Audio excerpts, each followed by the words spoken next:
যে লোক আল্লাহর ওলির কারামত মানবে না, সে কিছুদিন পরে নবীর মেরাজও মানবে না। বুঝেন না কথাটা?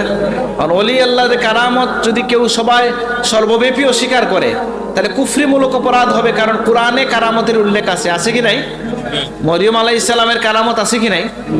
আছে, আর অনেক কারামত আছে। তাইলে কারামত একটা বিষয় তো আছে, আর এটা বোঝার জন্য বুদ্ধি কাজ করে কিনা, বলে বুদ্ধির বাইরে যেটা ওইটাই তো কারামত। বুঝেন না কথাটা?